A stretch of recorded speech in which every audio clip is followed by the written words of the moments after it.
Brothers and sisters, one of the healthiest things you can do for yourself is staying hydrated.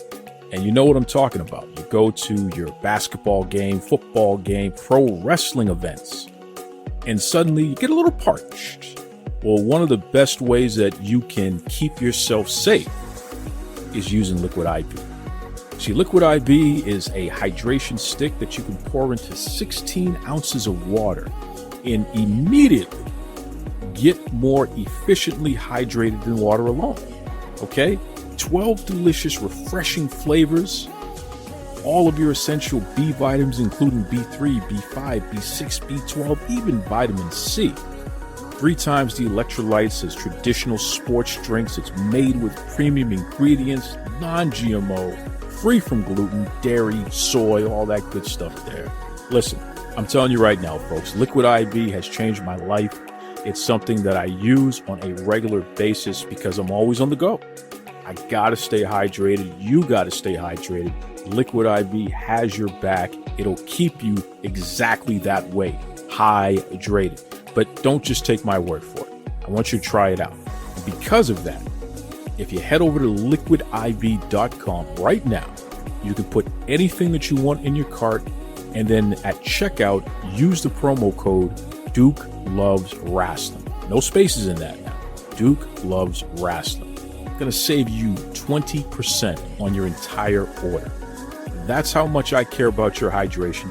That's how much I want you to check out Liquid IV. So what are you waiting for? Shop better hydration today. Visit liquidiv.com. That's right.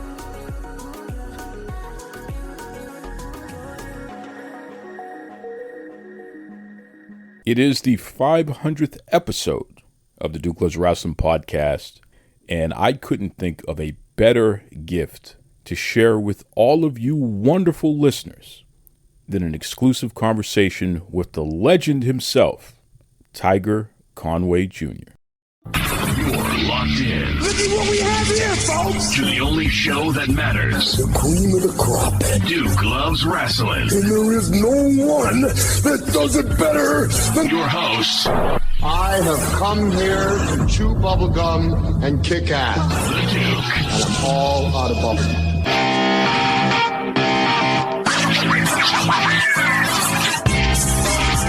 Good morning, everybody. Hello, all of my fans from all around the world. Today, Tiger Conway Jr. talking to you and everybody around you. I hope that everybody is okay. It's a pleasure to be speaking with you.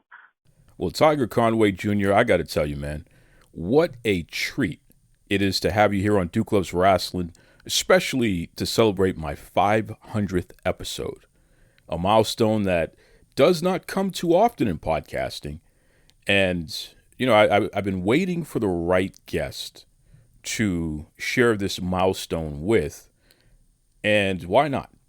Why not have Tiger Conway Jr., a man that is a pioneer, someone who not only have you been an inspiration for black wrestlers, wrestlers of color, but really the entire business as a whole. The men, the women who lace up the boots, put it on the line out there, and truly dedicate themselves to entertaining the masses. And that's really been your reputation your entire career. So truly, from the bottom of my heart, I'm so thrilled and so appreciative of you being here on Duke Loves Wrestling.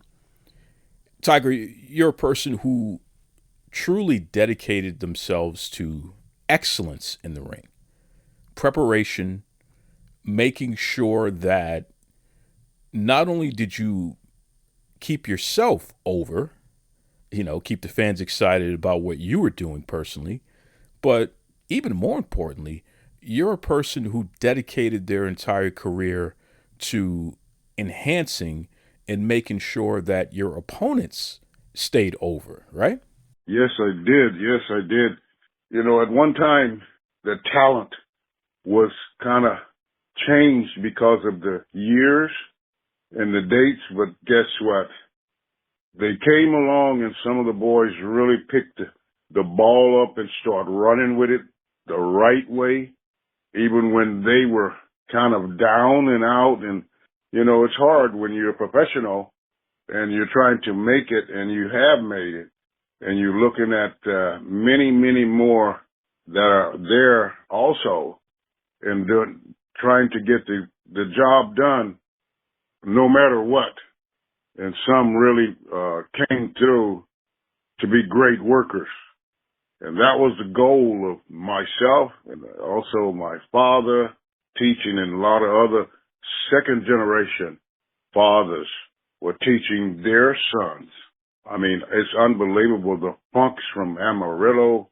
I mean, unbelievable the names and what they had instilled in their sons, the second generation wrestlers, and some of them were turning out to be great wrestlers. Some had already stepped up, and many had to catch up.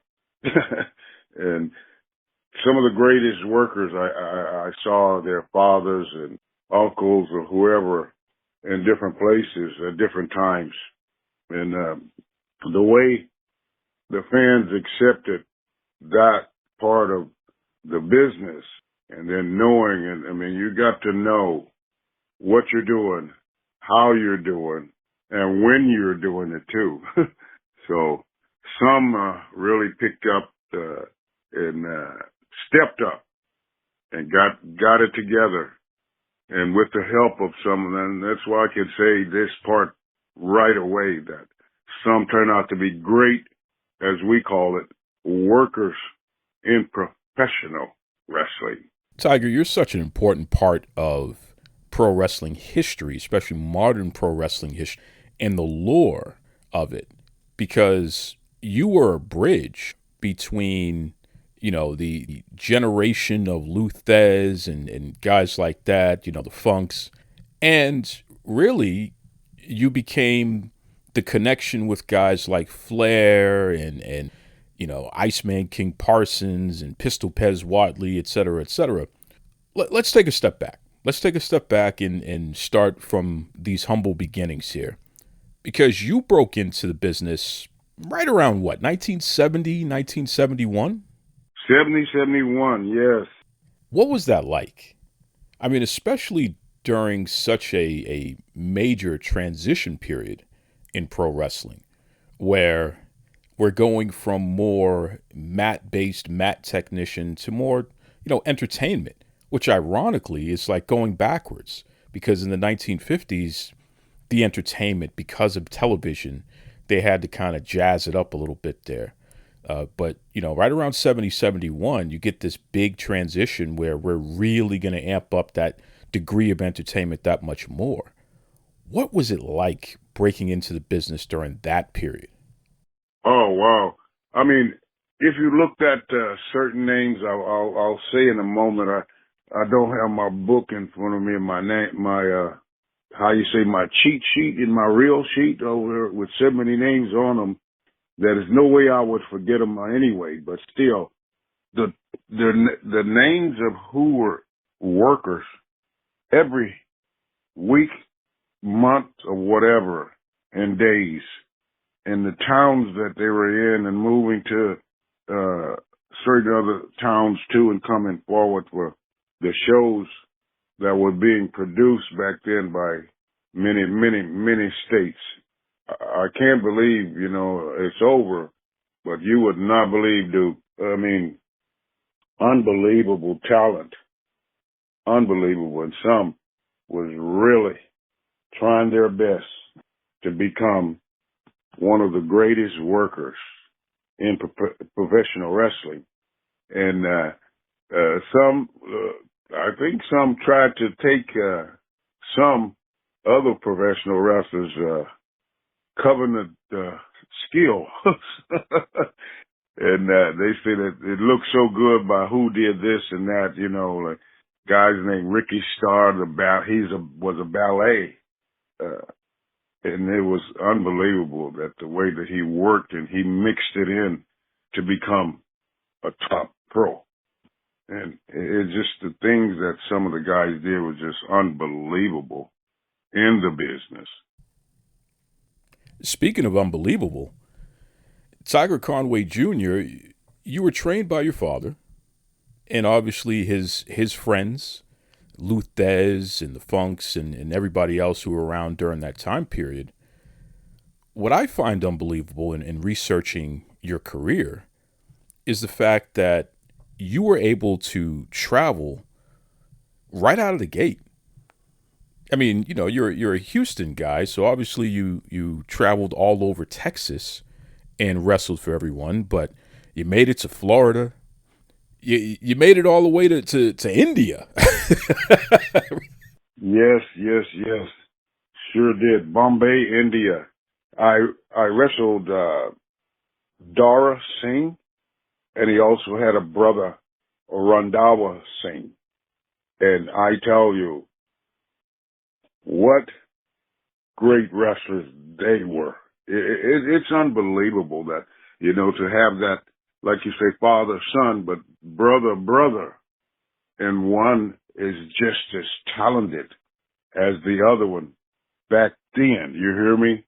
So you're looking at me from 70 and then like 60s, my father and all of the other names that was there, the Funk Slim from here, Texas also, and then moving on down to like Charlotte, North Carolina, and then Florida, and coming out of there, the Eddie Graham and the Grahams, Jerry Graham, and all of those.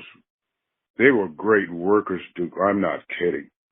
I saw a company come together and work together, and they got over.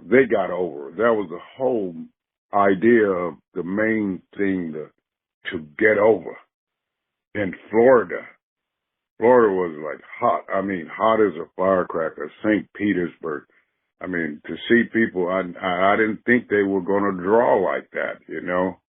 And I was there, and, you know, the ones that came along, and then, you know, more than anything, to have like the world champion Lou Thesz, mentored me and my father and him, you know, back in the day. Unbelievable. I mean, what respect for the business as gentlemen, as married and fathers. They took their lives and put it in front. And I learned from that. Keep my mouth shut. Pay attention. Step up. Get ready. And that's what it was about. And it was good. I don't care what no one says. I had fun with the second generation kids, all of the wrestlers' sons. I mean, what a great feeling. And then when your dads and uncles or whoever it was knew they were building for the future, number one.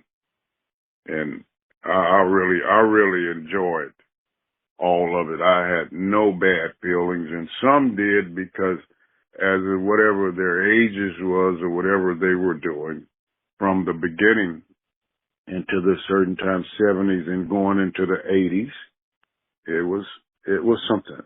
It was really, but what a great lesson to see some of the other boys, as we say, make an opportunity to start. They wasn't ready yet, and they were just getting polished, as we said. And then the gimmicks and what they were going to use to apply that to themselves in the business.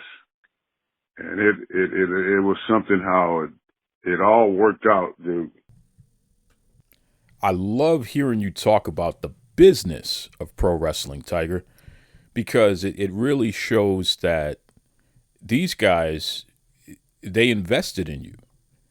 They wanted you to truly understand why everyone is doing what they're doing and how everyone depends on each other and needs each other in order to accomplish these goals, which is to protect each other, keep food on the table, and be healthy enough to do it all over again the next day, right? They were some were very educated men, you hear me? I mean, they're smart. They were. And some of them really cared about the business, the profession, and it was protected. they really meant that. And I understand that. My father had told me, he said, now, you're dealing with a man now. You're dealing with real men, businessmen. Look at the business. Take care of the business. I remember that. And we had I don't know if I spoke to you the first time, and I said, we had a fencing company, Duke, in Houston. And I learned from the wrestlers that lived in Houston and the promoters, Paul Bosch, and then San Antonio, Joe Blanchard and Tully Blanchard. And then I say the other part of Texas, the Funks. And I mean, what a great time for, I say, a young kid, the young kids, we call the boys sons. It was so great that nothing but respect, because one thing we learned, if we didn't love professional wrestling, they didn't want you around them. I'm telling you, it was protected, and everything got taken care of, and we had to step up and get it right, because the television was very strong and it meant a lot. And as a business, don't hurt the business. Take care of the business. As they said, if you have your own business, mind your business, take care of it. Everything should be okay in business. But what great opportunity I had. And some of us, younger kids, and growing up in it, I mean, we blazed a lot of trails, and we watched it all grow from top to bottom. It was really respected. I mean, you wouldn't believe. I mean, I saw the change and everything, and when some guys came in, the way they were trying to get over and produce themselves, I watched all of that, and I saw it, and I listened, and I told many other young wrestlers, son, listen to what your dad said. Listen what you said. We learned, and we took care of the business. And that was the greatest part of it, because they made money. I mean, to see people standing in line to buy a ticket, didn't think, and then the different weather and everything, and it all paid off, too. It did. It was great. It sure sounds like respect is a very common and important theme in the business of pro wrestling. Yes. So you had to respect yourself by being a professional, respect the fans by showing up and doing your best you could possibly do to entertain them, and even most importantly, respect your fellow wrestlers by making sure that you protect them and help them be the best that they can be, and vice versa. Am I hitting that all right? You hit it right on the head. That's it. That was the main thing, to make sure, no matter what, in order for the people to like what they pay for, to come to those buildings, they had to see the real boys and the men, as we call them, in the ring working. And that's the part that so many of them tried to figure out. And we fooled them every show almost, dude. And we laughed, and some of them were just great persons. I mean, it's like, just taking something, like take the bottle from the baby and then like, I want it back. I want it back, And that's like life, because that's what it was. Family and friends, and turn to the business part, and then taking care of the business, because some of the men from back in the day was really top-notch workers, businessmen, fathers, family men, and they demanded respect, and they got it. You hear me? And that's what I learned about the business and our business too at home and the protection of that. But what a great group of professionals coming along and then being built, and then the statute of what they became. And some had different ideas, and it was really funny how the gimmick worked and what they became with their gimmicks and how they protected it. That's where some did not understand, because of the part of that business was growing to television. Everything is on TV. It's close, up and back with that camera, and then to see it and how they produced it. That's the part I liked and I saw, and I became very smart, very smart. And it was great. It was really great to say, and then to see the characters. And I mean, when Flair came along, I mean, we laughed so hard. You know, like, I know you heard of the Three Stooges. Oh, Duke, if you only knew. We laughed so hard. Boris Malenko, he could do the whole slit from them, and himself acting like one of the old-timers characters of television. And we saw all of that come out of certain professional wrestlers that really knew the business and protected the business, because the whole idea, you had to get over with your gimmick or yourself, and you got to produce. And they did. The work was tough and strenuous and hard, but the bodies was built.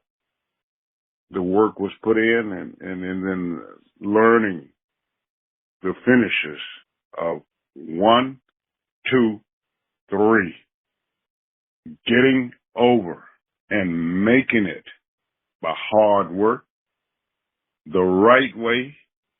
And I never saw none of them not tell the other wrestlers, thank you, brother. Thank you very much. Now, Tiger, you were the brass knuckles champ, traveled all over the world and wrestled everybody from the United States to Bombay, India, and Australia, and all over the place. You were in the ring with everybody from Lou Thesz to Dino Bravo and everybody in between. But one thing, when I mentioned to some of my listeners that I was going to have the legend himself, Tiger Conway Jr., on Duke Loves Wrestling to celebrate our 500th episode, the one thing that kept popping up, people said, you got to ask him about Flair. Ask him about Flair. So, Tiger Conway Jr., you with that big afro, and Ric Flair with that bleach blonde hair. Come on now, brother. I know you got some stories that you can share with the world. I know you got plenty that you can't share. I know that. But I know you got some stories that you could share, because, listen, Ric Flair has never missed an opportunity to put you over and talk about how much fun he had working with you and how close of friends you were and all that good stuff there. So come on, Tiger. Hit us with a few Ric Flair stories if you can. Hey, I'm telling you, Flair was good, but he didn't know. He didn't know what was coming. You understand? He had placed it because he's pretty smart, and then he thought about it with his gimmick, and then which way he didn't know what he wanted to do at a certain thing. And Rick thought that he could do everything that every other wrestler ever did. Do you believe that? That's where his head was. And when he finally settled down, I mean, George Scott, the booker and promoter in Crockett Promotion, he said, where did Flair come from? he said, wow, we got one guy that has the knowledge for everything about wrestling, and he's not ready yet. He is not ready yet, but he's on his way.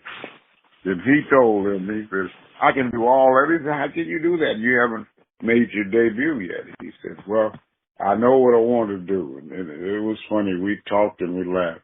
And we talked about cartoons and all of that on television, the Three Stooges and all of the, and you know, the watching of all of those things, even in the ride in the car on the way to work, what you're going to do and what you're going to become, how are you going to get over this and how are you going to be able to work this way? That's where the knowledge came from, dude. That's where the difference of everything, and see the territory pop wide open in the towns, and the people went berserk. I mean, just totally could not believe what they were seeing. And we got over, we were over. I mean, we were like movie stars in California, unbelievable. Hollywood. And I told him, I said, I want to go to these places that I've never been, and I want to see Hollywood, Los Angeles, the filming, all of the industry. That's what we did do.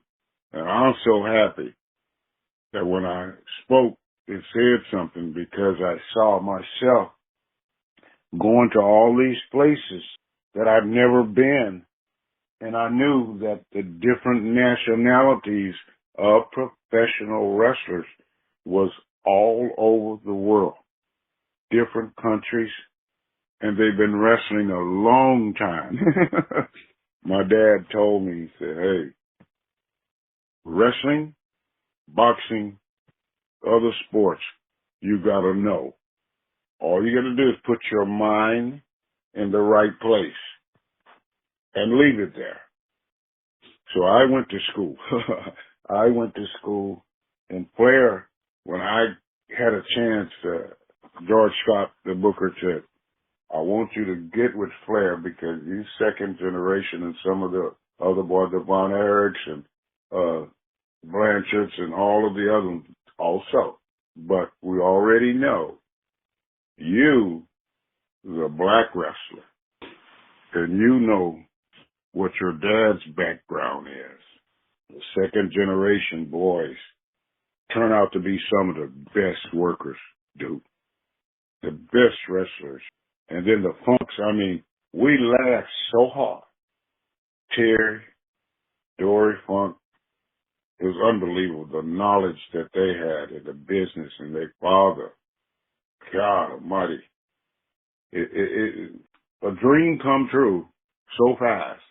As you finish work and you say, wow, what can I do now? And then you think about, do I need to make myself a gimmick or another person to be two different workers at a certain time to make money? You understand? And some said, I need to make a certain amount of money. That's all it is to it. I've already worked and done. And I know the money should come no matter what. Some got it, I tell you, because they worked hard and we worked hard trying to get to that level. It paid off. It paid off. I'm telling you. Some of the most happiest. I mean, you would not believe how it just opened up, and then the houses grew, the fans grew, and accomplishments were done. So I lived that, and I kept that. What a timing, what a place. Now, hold on. I hear some rustling in the background there, Tiger. What do you have over there? I found the paper that I was looking for as I was talking. And I'll say real quick to all the fans of whoever, when it came time to venture out in professional wrestling, the other countries had sent messages to America about their names of the countries that was looking for wrestling at the times. And I'll go real quick. It was Nassau, Bahamas, Aruba, the Netherlands, Antilles, Kuwait, Singapore, Japan, Tokyo, Malaysia, Kuching, Abu Dhabi, Qatar, Saudi Arabia, Sarawak, Kahlua, New Delhi, India, Bombay, India, Nolasco, Rome, Martina, Mexico. I made it to all of those countries. What a life. Now, Tiger, I'm going to let you in on a little secret here, a very well-known secret, so I guess it's not much of a secret. Not only does Duke love wrestling, Duke loves food. So I got to know, Tiger, come on now, don't kayfabe me on this one, brother. Of all those wonderful countries that you've been to throughout your illustrious career, pick one or two. Who had some of the best food? I mean, you're a Texas guy now, so I know you got great barbecue and all that good stuff there. But come on, great Mexican food right across the border there. But come on now, Tiger, traveling around the world, what country had the best food that you're still thinking about to this day? Wait a minute, I'm gonna tell you, Japan, Tokyo. Oh my God. And then, Malaysia, it was the most different tasting foods I've ever had. And what an opportunity that I had to say that I had a chance to eat in most of those places and live for the time. I will never forget it. Never. It meant something. And I wasn't at home. But I looked at it and I said, I cannot believe it. And the food was unbelievable. Well, you must have been in heaven, Tiger Conway Jr. I didn't want to come back home. Oh, my God. And some of the other boys were just going crazy. They tried to kill themselves eating. They ate so much food. They couldn't even get up out of the chair. Over and over and over. And the waitresses and everything, how they are in some places, it's unbelievable. They got full of everything. We ate everything. And it was the greatest taste in not being in America, I'm telling you. And they could match it. They knew how to make the food. I don't care. Whatever was on that menu. And I learned that. And I said, wow. I don't think I want to go back home now. I got to call my wife and tell her. Wow. I said, I can just stay here and walk in each restaurant in each country and eat the best that there was. That is so cool. But I had to do that. And after that, my father told me, said, I told you that you was being groomed to be sent to all of these places when they thought about it and they saw your work. And the other wrestlers, too, certain ones was chosen. And it was the greatest feeling for me. Texan, Houston, Texas. I said, wow, it was unreal. I got over there. They knew. I went to work and I understood what the work meant. And becoming someone. And I told Flair, and I said, wow, I said, Rick, you got a chance. And that Rick, he just flipped out. I mean, when you learn something and you find out how genuine it is in life, and if you're part of it, you're standing right in the middle of everything. And all I did was, what's her name, the Wizard of Oz, the girl, she clicked her heels, boom, boom, and turned around in a circle. And she went on a whirlwind. You hear me? And I said, wow, I can't believe it. Television. And I saw it.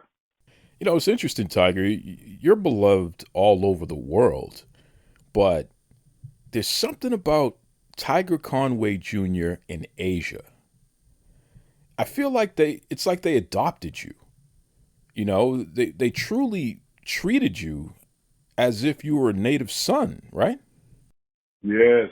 Yeah, and let me say this. That's what the people said. I had the afro, and there was, one name, I got to make sure I say it right. Sathya Sai Baba, the God. And when they saw my afro, they said, wow. And, it growed more. And I would just push it down, the pattern so it won't stick too far, because on my shoulders, on each side, I'd comb my hair out.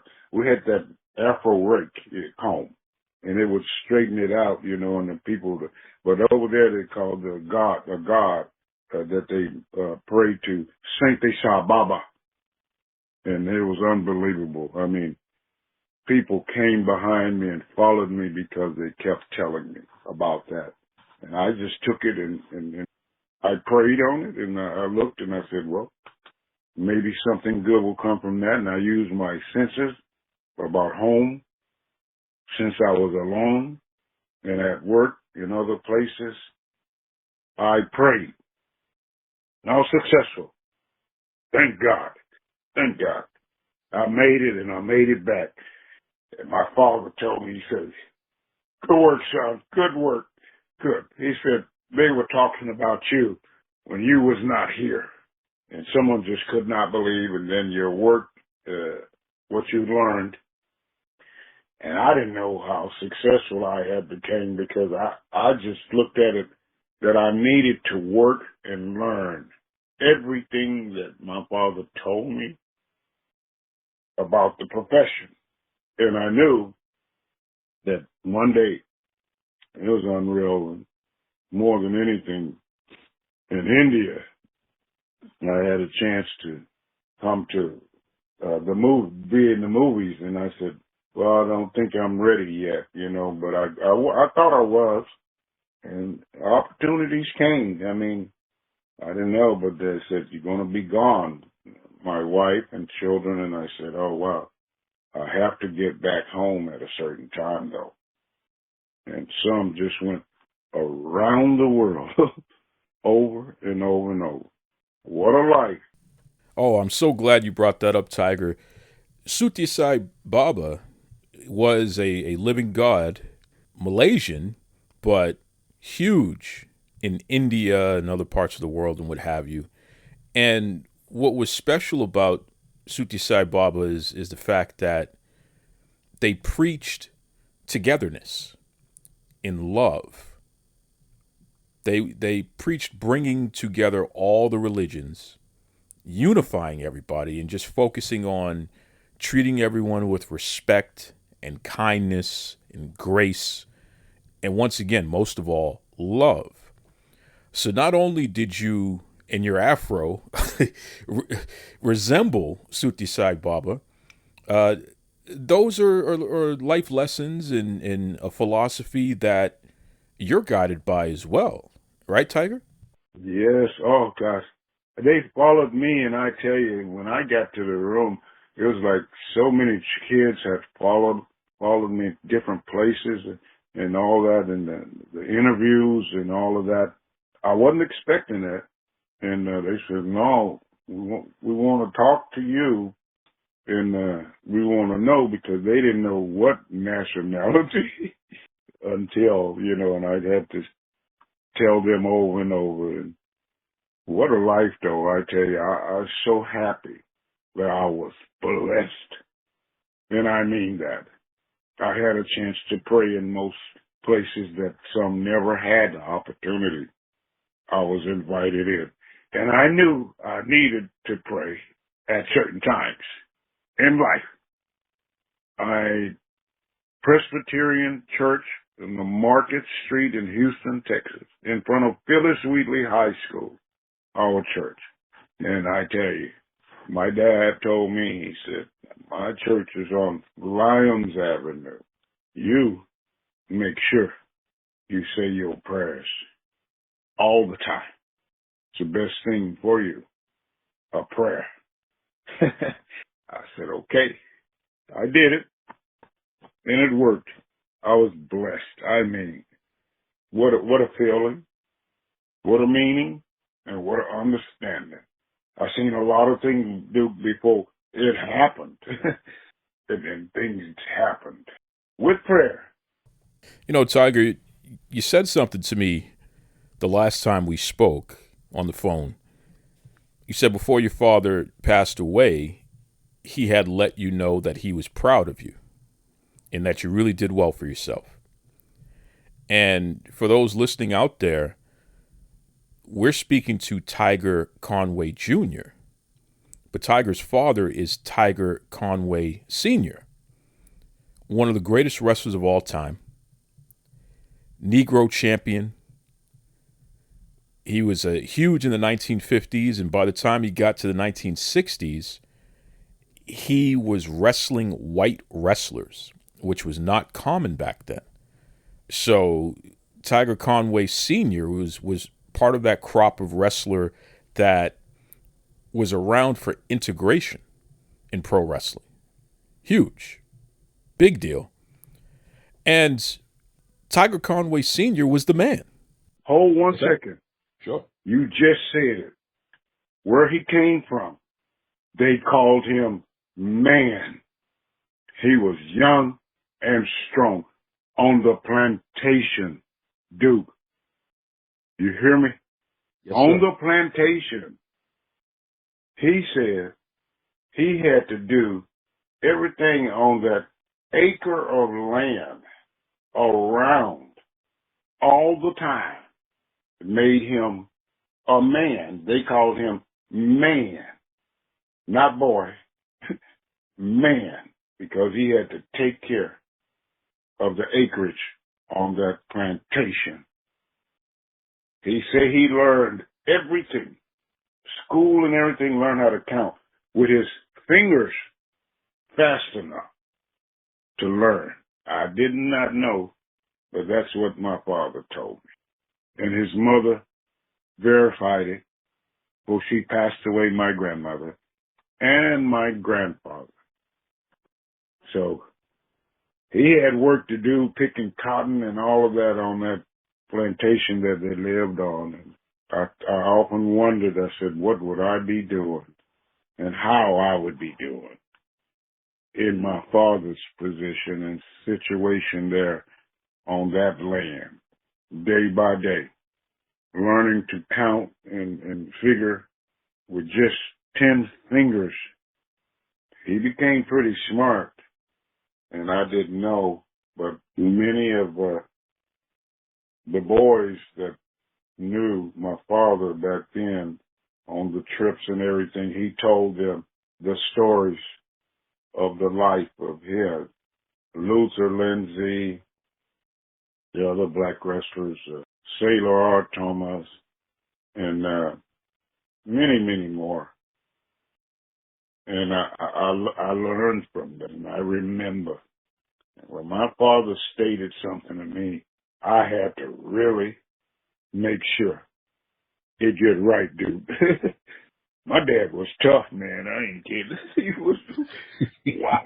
And as I said, the other boys said, man, look here. You got a real daddy. He said, I went into his background. I seen it, and I saw that education part that didn't go no further than, elementary to junior, maybe, but no, not back then. He said that hard work, picking cotton when it was wet, so many pounds of cotton, and then learning how to fight, learning how to wrestle, learning how to box, and then what his chores were at home. And I looked at him and I hugged my daddy. You gotta be kidding. Did you really have to do that to pick cotton? It was wet. You had to pick it up. It was wet. He said, yes. And I said, wow. And I respected that. I really did. And it was verified. And to live there and then to come out of the six, they say, in the country to the city. And we would laugh as he was teaching me about life, about how wealthy some families were and how they lived, and then how would I live. And I said, I'm not there yet. He said, you're on your way. And I said, oh, but what a lesson I learned. My dad was tough. I heard what other person said about how strong my father was and picking 100 pounds of cotton every day before school and living the life on that farm.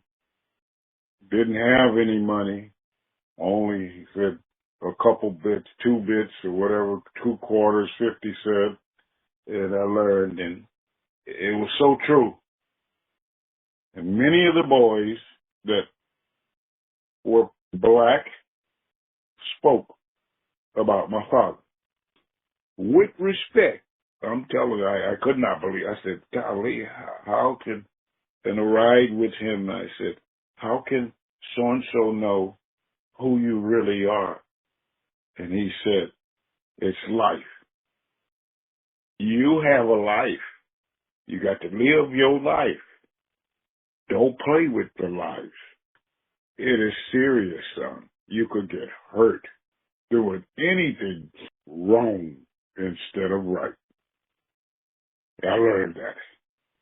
Have nothing but respect for my father, my mother, my grandmother and grandfather, both sides of the family. If I didn't do that, don't come around. If you're one of us, he says, you're somebody. And I didn't understand what that meant about being somebody.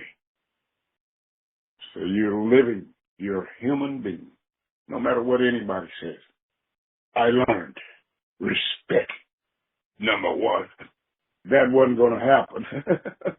No, you got that right. I heard, sometimes you hear certain things from someone else and someone says this, and it's really the wrong thing at the wrong time. It's just somebody trying to be a smarty or whatever they said. But the thing about it, the respect in life is all you have to have. You know what RESPECT stand for? I sure do. Am I right? Not only are you right, you're right on time. Hey, Tiger, Otis Redding taught us that. Otis Redding taught us all about respect.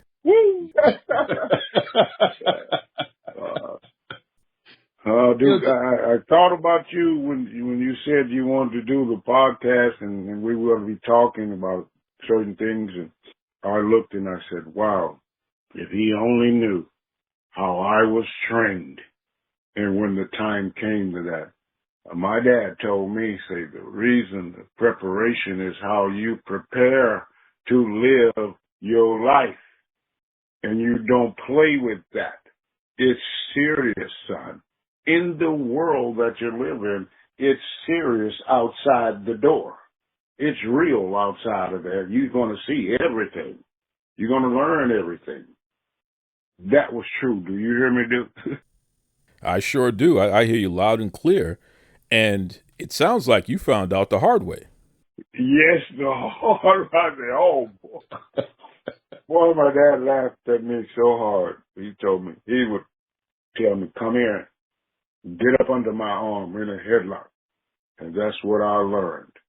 And I learned how strong he was, how tough he was, and then picking 100 pounds of cotton to give his mother and father the money before he went to school every morning. I told myself, I don't think I could have done that. He said, I know you could. He said, think about it. He said, I was already tired before I went to school. So hearing your father, the man who picked cotton before school and still made sure he did his studies and what have you, became a wrestling superstar in his own right and a legend in his own right, and then passed all that down to you. All the life lessons, everything on top of that.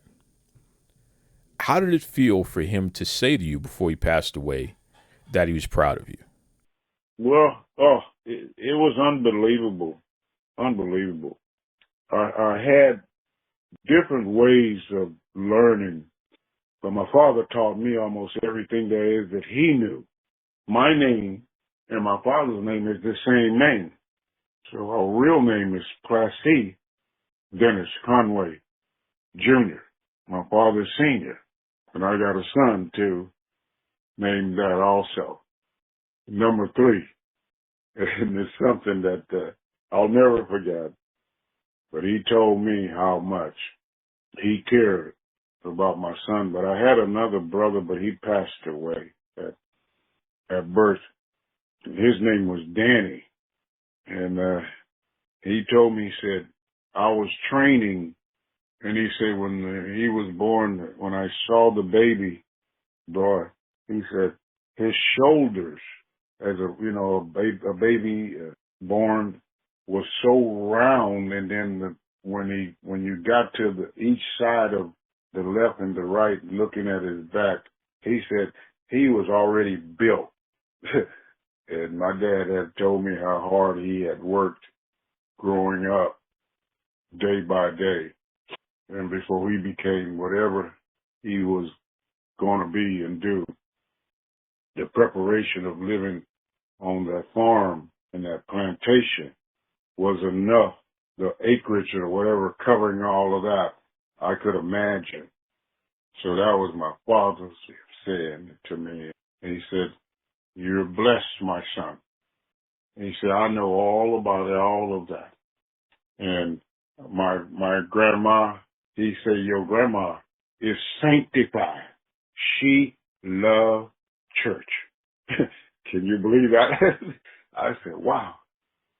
He said, unbelievable, son. He said, that Bible, she carried Bible. She knows what's in the Bible. Don't you ever think that's not true. See, back there on the plantation, all of that land and everything and someone else's property, you'll understand one day when you see it. He took me right to it, where I come from. That's what he said. What a life. What a life. Now, Tiger, before I let you go, man, I got to ask you about, and I got to hear you talk about that lovely, gorgeous, highly intelligent wife of yours, man. Come on. Give us the skinny on that lovely wife. I'm going to say real quick, I think I told you what her degrees are and who she is. So it runs real hard and deep. The smarts that my wife has, I don't think you haven't met her yet, but you heard me say, my wife is Oriental. I think I told you. I don't know. You sure did. And yes, and the education started there. Now you just listen to me. Her family is Oriental. Every one of them are top majors in college, one behind the other. So I tried all of those things early. They had a grocery store on Homestead, and I worked for them finally when they asked me to, gave me a job just to do with my father. We had the fence company also. And it was funny that each one of her siblings, the brother, sister, were A students, top of the class, even with my wife. University of Houston, Jeff Davis High School, and each one of those kids were top of their class. That true? Miss Nancy, let me say my wife. Tell him real quick. Yes, she's over here figuring up something. So they're very smart. Top. What a feeling. And then when my father found out, the praises and the thank yous and all of that, he said, isn't that something? You're blessed, son. And then he said, the family, all of them are educated also. Isn't that something? Boy, I tell you, I said, I don't know what else I need to do now, because I thought my plate was running over. And I said, wait. And I looked up in the others, so now we have 5 kids. And I mean, I got a few in there, man. I mean, they should be right beside Miss Sheila Jackson Lee. Do you hear me? In running things and being whatever. And as you look at it and you say, wish, wish, wish, should be. And that is something that I said, God bless them. And that's what I asked for. Sometimes when you're fighting so hard to prove and accomplish something, it happens no matter what, especially if you have it in you. You can't stop that, dude. Determination, the right way, not the wrong way. The good way is not bad. And being blessed is the thing that somewhere down that line, the big man knows who to bless and when to do that. And I always learned that what my father had taught me. Respect. R-E-S-P-E-C-T. Respect them people. You never know what's going to happen. That is true. I've seen some that didn't have it, and I've seen them ask for something the right way. They were blessed. Can you believe? Highly blessed. How did that happen? Who is it? What is it? Where is it? As they say. And that's something about, I've seen so many other individuals and certain people become successful by doing the right thing to. And I saw some that did not have everything, but they ended up with it all. Can you believe that?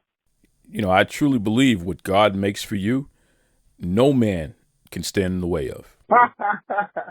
Yes, sir. I'm going to be so happy when I meet you personally. Yes, sir. Face to face. But, you know, I walk with my belly, as my Jamaican side of the family would say, Tiger. So I'm going to need some of them, that Texas barbecue. I need some of that ribs and brisket and all that, man. So don't hold out on me now, Tiger. Oh, man. Get ready. Get ready. I know. But man, if you, I can say this, though, looking at the Conways and other guys in the business and in the promoters and all the other, the Blanchards, and go from Houston to San Antonio to other Dallas to Fort Worth, all the other wrestlers, kids and their families. We've had the most fun. I don't care what nobody say, dude. I know. And we laughed when we came together, and they said, golly, I can't believe the Von Erichs looked up, and they were so funny, and they was getting in, and Fritz was very tough on me in the school, and the one brother was Mike. That Mike done everything that you could think of. And they said, wait a minute.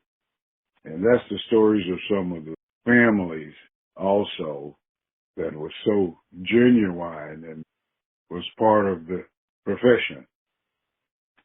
It's like, how do you stop when you see so many with the knowledge and education also too? Unreal. That's why I said I always respect them. As kids, we were together for a little bit and growing up and then watching our family work and perform like the circus. But I carried on, and I enjoy, one thing about I enjoyed the profession, wrestling. I mean, it's something that if you didn't know, you would know when you find out. And then most of them were educated too, families and the kids. And how can you tell someone what to do when they already know what to do? Hey, I'm so truthful to all of that. When they put that stamp on it, that's it. Signed, sealed, delivered. Signed, sealed, delivered. I'm yours. Stevie Wonder now. I'm yours. I like you, man. Hey. I like you, dude. Hey. I'm old school, Tiger. You and I, we've been running buddies, man. We would have been running buddies. I'm glad you got me, bro.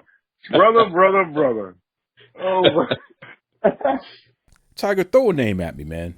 Throw a name at me that we don't hear often enough these days that truly deserves to be spoken about. Because, with this podcasting thing, man, we could live forever.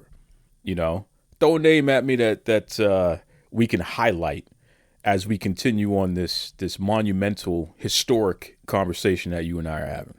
Do you know Pez Whatley? Pez? Oh, you talking about Shasta, a.k.a. Pistol Pez Whatley. Of course, man. I grew up watching Pez, of course. That's the doctor. That's the great. Hey, what a gentleman. What a friend. What a smart man. Do you hear me? What a smart individual. You might not think it. He's educated. That was my buddy, my partner. I mean, nothing but respect. Number one, he was taught well by his family. You hear me? I can say, and I saw him, and I really have nothing but respect for him after I learned we became partners and everything and how he was. And he didn't show that. He was a little shy and wasn't big to do it, but he could take care himself. What a wrestler, you hear me? What a man. He knew all the ways in the business of wrestling, amateur, profession, and unbelievable. That's where a lot of people make mistakes by not understanding who you're looking at and what you're looking at and how. And he told me one day, he said, I'm going to go against so-and-so, so-and-so. And he said, he was talking something and he said, he don't have no idea it's not going to be like that. He said, I can do this and I can do that. Oh, man, golly, I already knew. And as him being my partner and me, what I had learned, that was something that when it came time at the show, if we went against them or whoever, it was like we just called numbers, and whatever number we had down, that's what we used on them. And Duke, you would not believe it. What matches we had, teaching, we were really putting the school on inside of the square while we were working. And some said they was this and that, and they didn't know that we had been trained so well that if they only knew, we tied them up and untied them. Oh, no. What boy was he said, I'm going to do this and I'm going to do that. We looked at him and went, well, one time is that going to happen? When we finished, them gentlemen came and said, I was told to tell y'all I did not respect you at first. Please accept my apology. I know now y'all are the best. And I learned. I said, great. Now you just go on about your business and we'll see you later in the square circle. I don't want no more. We made them call out all of their family's name and hollering and screaming and everything. It was unreal. The lesson that we taught them guys. And they said, golly. I said, well, sometimes I heard you said that you could do this. We asked you, can you beat so-and-so? Can you do this? Can you do that? You said, yes. You didn't pass that test. I said, we the real dogs over here. They said, we know. And he said, right now, I always learn to respect my elders right now. He said, you didn't have to worry about that no more. And that was true. We laid the law down, we showed, and we performed. And we got the respect. But the thing about it, playing with it was the thing that said, you could have got hurt. We could have done this. We could have done that. And that was something. But me and Shaska, me and Pez Whatley are godly. Some of the guys said, they said, no, we don't want to wrestle them no more. No more.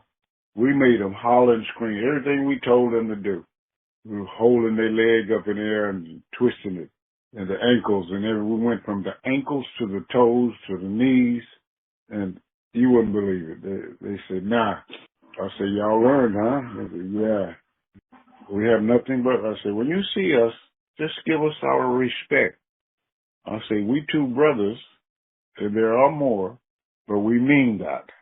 We were trained well by who we are, and remember who we are, because we could have did more.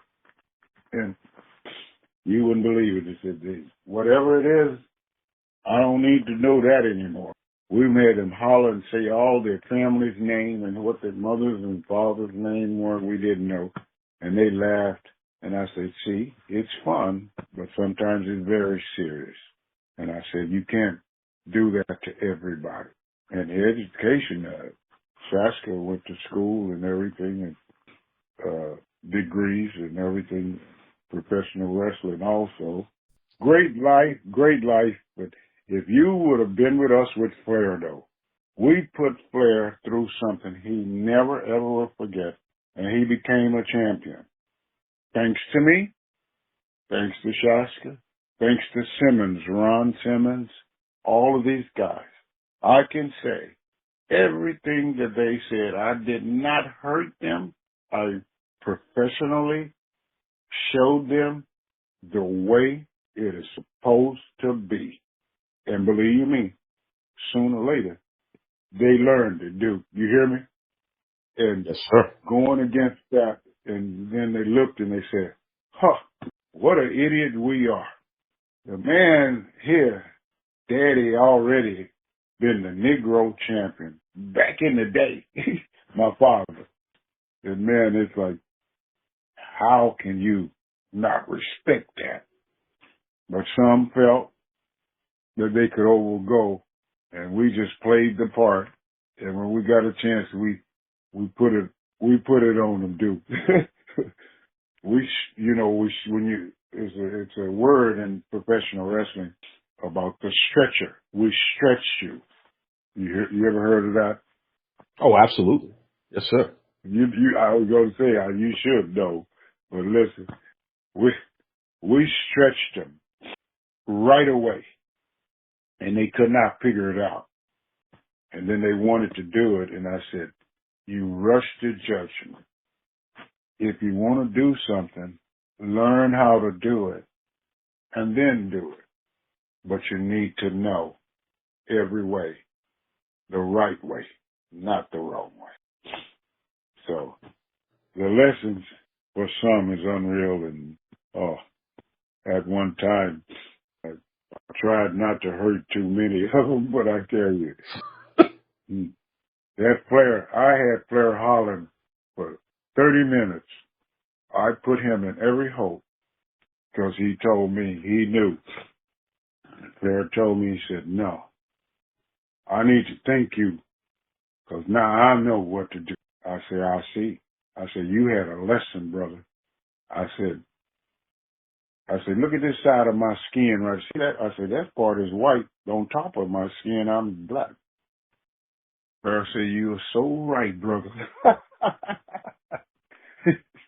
He did it. I told him, I said, nah, how you want to do? What lessons? And then Booker T was funny. And then Ron Simmons, oh my God. The Duke, when we finished with him, Shaska, myself, them boys was like, golly. I said, anybody need any lessons? They like, no. No, not no more. But what a role. Listen, Tiger, you talk about Ron Simmons. I'm over there talking to you about your afro, but when I have Ron on the show, and he's been on a number of times, or if I have Teddy Long on the show, I got to talk to those guys about their Jerry curl. Really?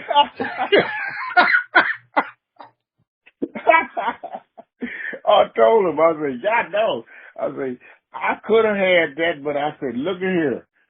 My mother's a beautician. I knew everything about everything that came out, the processes and all of that. My daddy told me, he said, man, that stuff in that hair, you don't need that. Papa told me. I said, nah, I got it. But that's how, certain things that came along, the jerry curls, all of that, the process, oh, golly. My mother's a beautician. So the beauty shop was right there. And whatever Senior said, Junior had to do it. If Senior's hair was processed or jerry curl or something like that, I could not do that. Because when my papa told me, I'm your daddy, you do what I tell you to do until you become a man and do what you say you want to do. I say, okay. So that's Louisiana, Shreveport and Belcher, Louisiana, where the family was on the plantation and had to take all that. And every day, my father said, growing up, I learned how to count using my fingers before I went to school. I didn't have all the other things other ones had at the store that you could go purchase with the money. We lived off of the land in Louisiana. That is true. So when my grandparents verified that, I knew what they had said and taught me as one of the kids of the Tiger. You had to go with that because my dad stood pretty strong. Well, Tiger Conway Jr., let me tell you something, man. When our mutual friend Rudy Boy Gonzalez reached out and said, hey, Tiger Conway Jr., I think it would be a great interview for your show, I said, well, man, I'm about to put up the 500th episode. Most podcasts don't even make it to episode 30. I'm coming up on 10 years doing this show, and we just hit episode 500. And yeah, I got other shows in the mix, the Friend of Ours podcast with Big Vito LaGrasso, which is a fantastic show. You have Devon and the Duke with WWE Hall of Famer Devon Dudley, just another fantastic, highly rated show. But this Duke Loves Wrestling, this is where it all started. 500 episodes, Tiger. That's what this is officially now. When Rudy mentioned you, I said, well, there it is. Tiger Conway Jr.'s got to be it. Tiger Conway Jr.'s got to be it because, brother, you are a trailblazer. You are someone who has been selfless, not only with the way that you've taught your peers, inside and outside of the ring, but the way that you've been a steward in every community that you have ever occupied, all over the world. Your reputation speaks for itself. You are loved, you are blessed, and you go out of your way to spread love and spread blessings. You are literally God's son. And everything that you've done, and this conversation is a great example of it. Everything that you've done, man, you are fulfilling your purpose in life. And it's just so great to be able to spend this time with you and have this great conversation and have some laughs, talk about life lessons, and really just, I say this often, man, to my lady, this is the greatest moment of my life right here, right now, this moment right here, because I'm blessed enough to be able to share it with great people and learn something and truly feel alive. And, that's the beauty of podcasting. When we do these things, when we have these conversations and we put it out to the world, that's exactly what's happening. I said it earlier, we live forever. Long after you and I stop roaming this earth and we're up in the great sky with the great spirit of the sky, long after that, people will still be down here listening to this. And who knows, they might be on other planets by that point listening to this. They're going to hear about Tiger Conway Jr., a man that respected the pro wrestling industry, a man that respected the fans, a man that honored his family, a man that just wanted to have a good time and spread some love and some joy for people. And I thank you, man. On behalf of all of the fans, Tiger Conway Jr., I thank you and we love you. Duke, thank you so much. I appreciate you. I care for you. I will never forget you. And I mean that. If you need me, I'm here for you. I will not turn my brothers and sisters down. Strictly for the culture every day. Step in style in your unique way. Patterns and colors so defined. All about the perfect line. Be yourself, let your spirit fly. In this fashion, you'll touch the sky.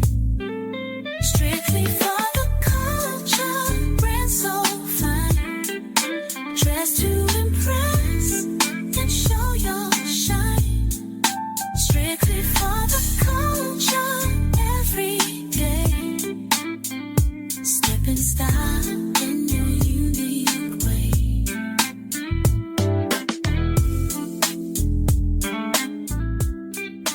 Visit www.strictlyfortheculture.ca.